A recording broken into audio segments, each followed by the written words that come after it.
Hey everyone, it's Alex from Redtine. We're here today in the XM Gallery and I'm really excited about this one. This is the Spider Symbiote prototype. So we're going to go over this and let you know what we think. So keep watching, everyone.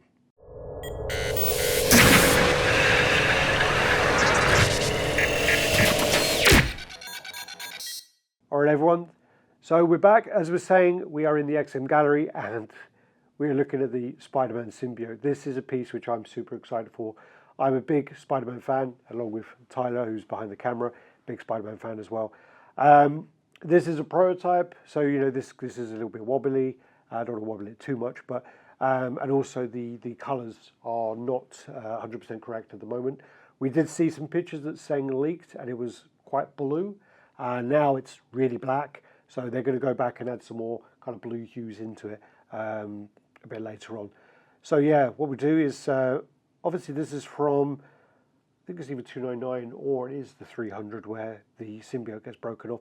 But I do think in the actual comics, if I remember correctly, or is that an earlier? Oh no, actually that's an earlier comic with the Reed Richards takes the symbiote off and then he becomes Bagman. That's around the 250s. But then, yeah, this is the one where he gets off of the bell tower. This really reminds me of the old animated series from like '94.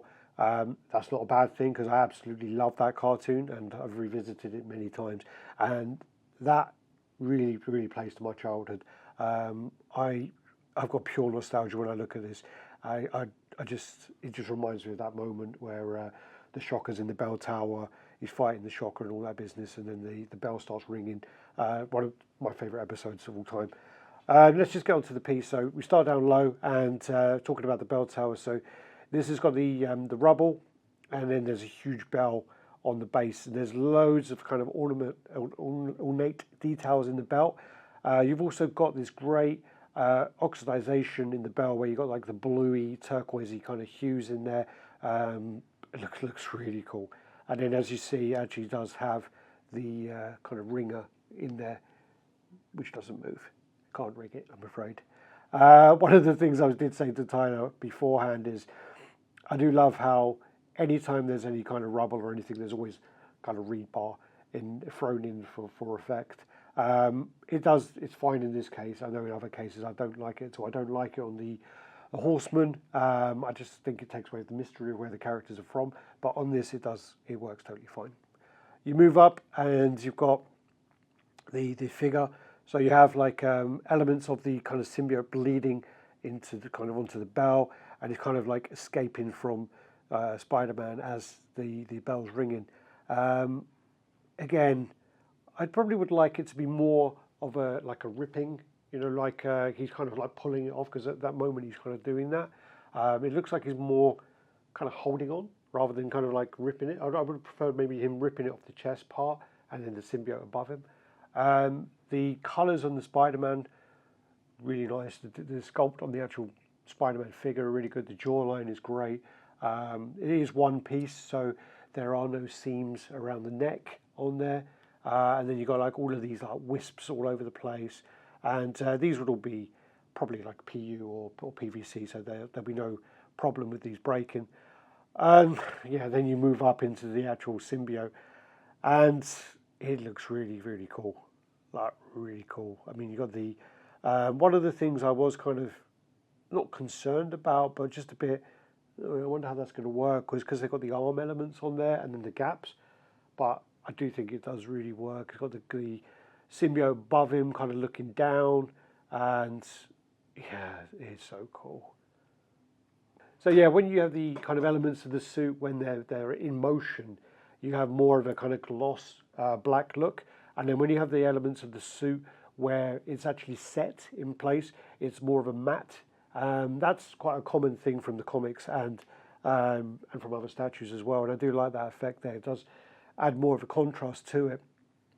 And you go up into the kind of spider symbol and the eyes, and you have those kind of the white, but then with the blue kind of hues in there, which, yeah, I absolutely love that as well. And the teeth, they're done fantastically. I love the way they're not white, and they're kind of like dingy. They've got like elements of brown. It looks like he's a smoker, and you know, I do love that about it. I don't want like the villains to have kind of pure white teeth. I don't think it works. It's not very realistic. I know in a lot of older statues they used to do that a lot more, but yeah, I think it adds more character to it. But yeah, I don't know what else I can really say about it. Again, it's more of a showcase rather than a review. But of all the pieces, of the newer pieces, this piece is amazing and it's blown me away.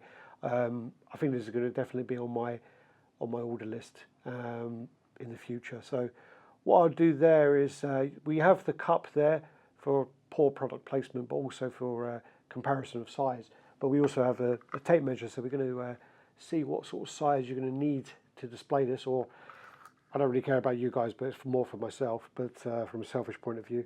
Let's get to the top there. And this is, it's not as bad as I thought actually, 67 centimeters roughly, which is about just over 30 and a half inches. The widest point is then going to be his hand, so to this part. Every time I do that with a tape measure, it just reminds me of me shouting at George, and I feel really bad about it now. This then is around to there, I'd say, which is probably about 65 centimeters wide, which is about 26 inches, and the depth actually not that bad. I don't think the depth's going to be that bad at all. So that is going to be around this point till this point, which is about 15 inches, which is going to be around 38 to 39 centimeters. So that's not bad at all in that regard. I'm going to throw it over there because I was going to do it down the mic. But yeah, really, really lovely piece. And again, out of all the new pieces, this piece jumped out to me. Again, they're going to adjust the colours on here, and I'm super, super excited to see how that looks. But the way this looks now, sculpt-wise and pose-wise, I love it. Absolutely love it. All right, we'll finish off there. Thanks everyone. Do the usual like, comment, subscribe, share. Thanks to Tyler for sitting behind the camera and listening to me ramble on. And thanks for you guys for watching. So take care, everyone. Bye-bye.